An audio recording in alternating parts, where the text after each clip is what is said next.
Good afternoon, everyone. Buenas tardes a todos. Thank you all for joining us this evening. More than anything, this meeting is just to give a real big overview of what the RFP contents are and what's going to be required. Más que nada, esta junta hoy es informativa, es para dar información sobre. Are you guys hearing it both? Sorry. Es más que nada es para que ustedes tengan la oportunidad de mirar la presentación que ya se dio al concilio y para explicar cualquier preguntas que tengan que se pueda que pueda poner darles una respuesta hoy. Si no me la tiene, sí les voy a pedir que me entreguen preguntas que son más complicadas en escrito, por favor. With that, I'm going to go ahead and introduce myself and ask my team to introduce themselves, and I ask everyone that's participating in today's meeting to also introduce themselves. ¿Sí lo están interpretando o prefiere que yo les haga los dos? ¿Quieres que nos presentemos? Sí, pero iba a introducirnos a Okay. nosotros y de ahí Okay. vamos a todos. My name is Maritza Martinez. I'm the Public Works Director for the City of Coachella. Hi, my name is Jessica Navarro, and I'm the Recreation Services Coordinator for the City of Coachella.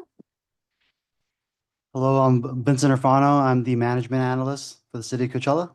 Okay, I'm going to go ahead and get started with a brief presentation, and then I'll open up to some general questions. We'll do our best to answer those that we can. And as I mentioned, to keep the process fair, we're going to ask that any more detailed, specific questions, we'll note them down, but we will address them in writing in an addendum to the RFP. So I will go ahead and get started. Essentially wanted to start off with some background of how we led us to today and to the RFP process that we're going through currently. In the very in the beginning, in 2007, the city started its process in creating a memorandum of understanding. And that is a MOU agreement with all of our local nonprofits that provide different sports services for our youth, primarily in the fields of baseball / softball, American football, and soccer. In 2016, as it's specific to soccer, we had up until 2016, we had 2 soccer leagues that existed through the MOU and that provided soccer services for our youth and adults in the city of Coachella using city facilities. Those 2 leagues have been CISA, Coachella Youth Sports Association Soccer, and CVDSL, Coachella Valley Desert Soccer League. In 2016, we actually, at that point, the city chose no longer to allow CVDSL to provide soccer services through the MOU because they no longer had a active nonprofit status. So at that point, CISA was the only soccer league providing soccer services and the only user of soccer fields, Coachella soccer fields. They also during this time acquired use of a private facility that we leased from a local business that had open space, and those are what we recall, I think everyone refers to it as the Avenue 53 soccer fields. So as CISA was the only nonprofit soccer league provider at that point, they acquired those through a sublease in partnership, like I said, with the city, but also in partnership with a private property owner. Moving into 2018, the city was approached and did allow CVSL to basically use city facilities. So in 2018, we were again allowing city soccer fields to be used by 2 leagues, CVSL and of course CISA continued to use facilities as well. In 2022, CVSL also was provided some of the field spaces that were available at that Avenue 53 site that I mentioned earlier that is private property, but the city is able to use those facilities through a lease agreement with that private property that then is subleased to currently CVSL and CISA.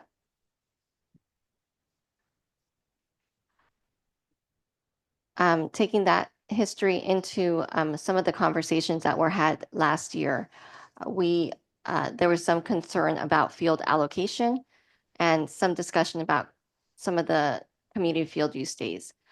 That conversation happened during the first quarter of 2024, as you can see here. So we did present in February of 28 of last year, again, March 13th of last year.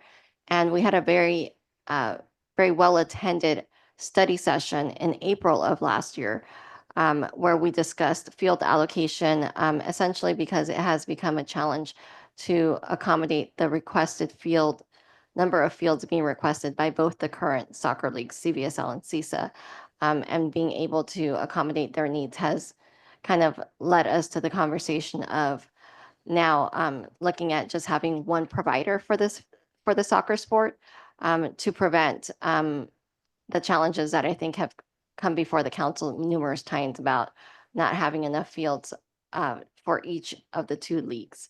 So it has, we really are maxed out. We have no other soccer field to provide to either league. We only have what we have at this point, and do not anticipate that there will be an additional soccer field available. So we do need to live within what we have available. And at Las Flores in total, there are 6 soccer fields, and at Las Flores, there are 3 soccer fields, and at Bagduma, there are 6. And I will go into some detail to that extent in a second. The soccer season for us here in Coachella is from mid-September to mid-December for fall play, essentially. And then we start up after maintenance is done for overseeding in February, and we run through the end of July. And then again, we do maintenance for wear pattern concerns on our fields in August, all of August through mid-September. This is a snapshot of Bagduma Park. It is the larger of the 2 parks. It is currently approximately 47 acres, and it does have the 6 fields I mentioned. So the 6 soccer fields are the ones with the letter C and the letter D. So you see a total of 4 fields with the letter C only, and 1 field with the letter C3.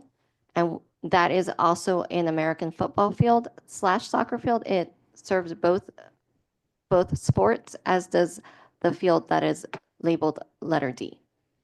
And also identified on this slide are the days that are community field use days and the days that our leagues are provided access to the fields. So community field use days are days that the league is not provided permitted access. Those are open days for our community to use those fields. And then very similar to that slide, we have Las Flores Park, which is currently approximately 16 acres, and it has the 3 fields that you see here. This park is also able to accommodate 4 soccer fields if it's laid out in the opposite direction. Right now, they're laid out in the north-south, and if you go east-west, then it does, you're able to accommodate 4 play fields. One primary purpose of today's meeting is to just go over the RFP requirements and submittal process so that everyone has a clear understanding of that process and the timeline. Very high level, obviously the deadline is May 19th, 2020 of this year, and at 4 o'clock. So after 4 o'clock on Monday, May 19th, we will not accept any submittals. They must be in our office and in our hands before 4 p.m. that day.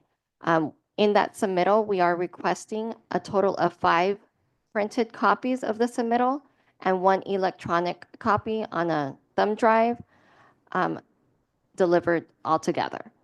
All of the submittals do need to be in English, and the proposals should be in a large envelope or box, however you guys want to package that, and they do need to be labeled with the information shown here so that it doesn't get misrouted, and it does make it to my department essentially.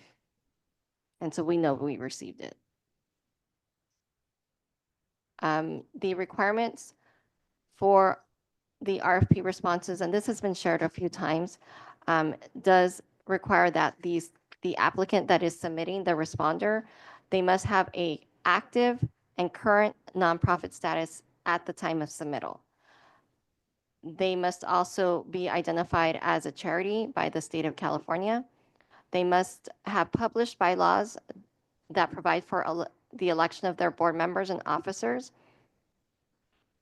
And at a minimum, we would like to see that organization, as it submits and in its bylaws, identifies that they convene at least 4 board meetings on an annual basis.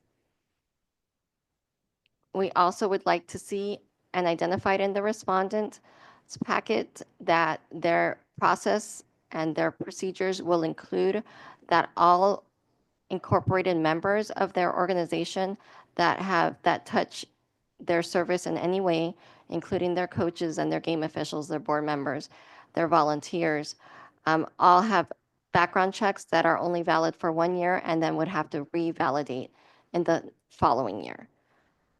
They would also like to see some information that speaks to how their head coaches are certified. We'd like to see that certification process include a validation of those certifications by a state or national accredited organization. The insurance requirements that will be required are similar to what is required now for our leagues. All of our leagues have to provide insurance with the limits that are shown here, and they must identify the city of Coachella as additionally insured for their use of the facilities.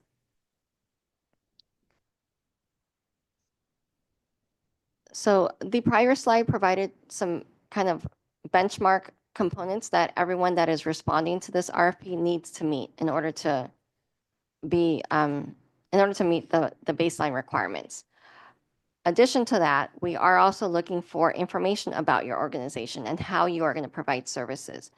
Some of the areas that we think would be very valuable in your RFP addressing would be, how is your organization leadership made up?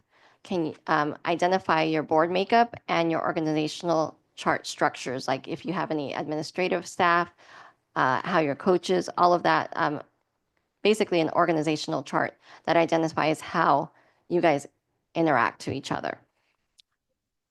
League format. We would like to know in your proposed service rollout for Coachella specifically, your league play.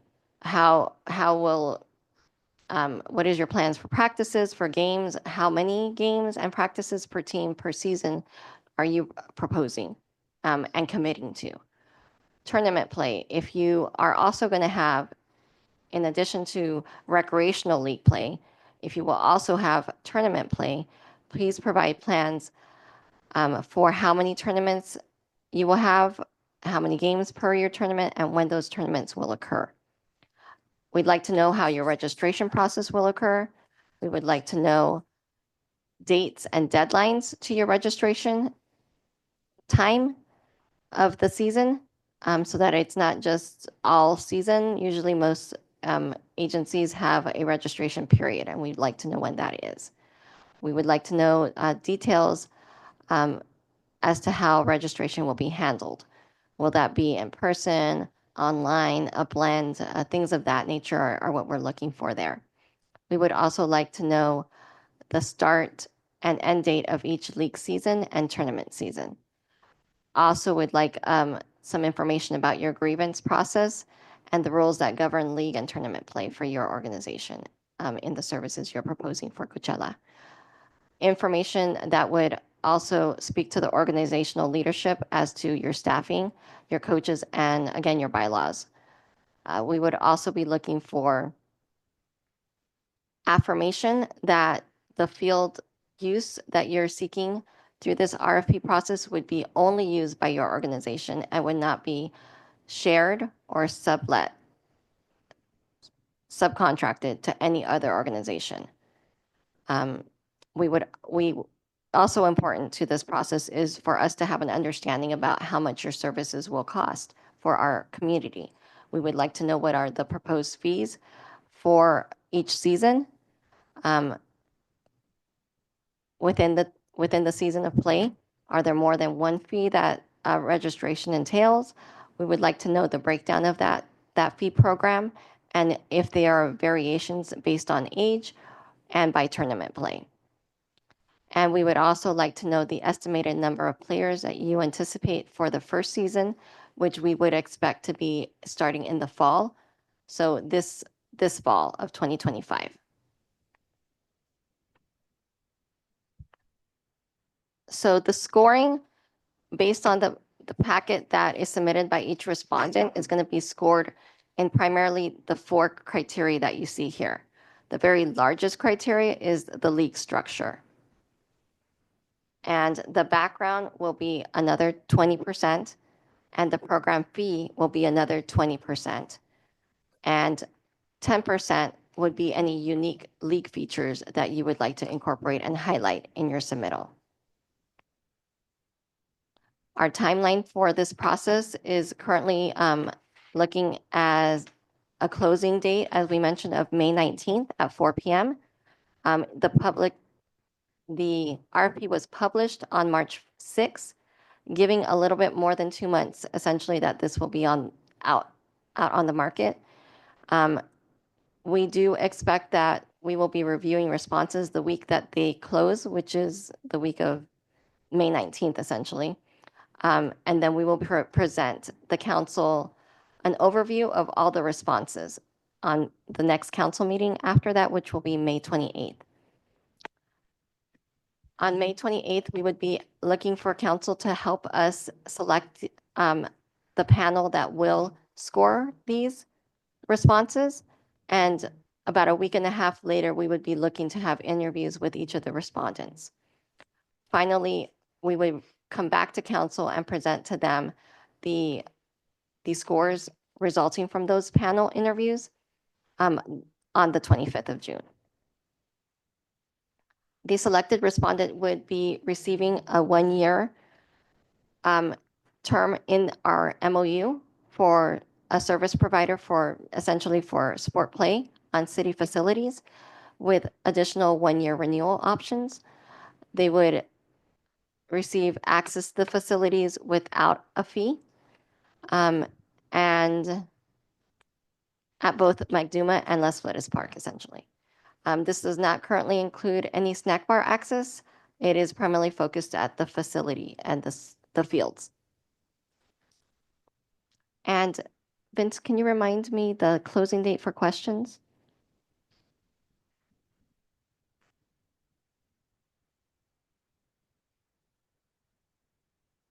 April.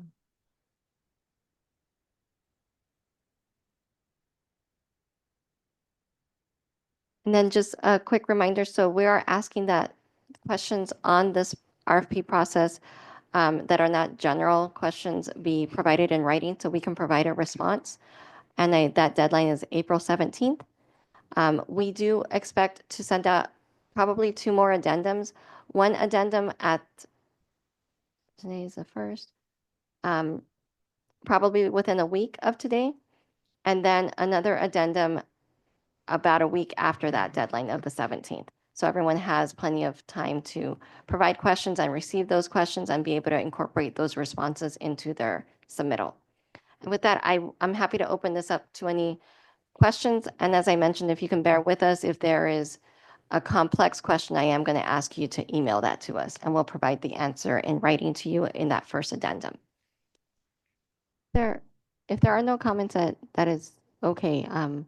As we mentioned, we'll be taking questions up until April 17th.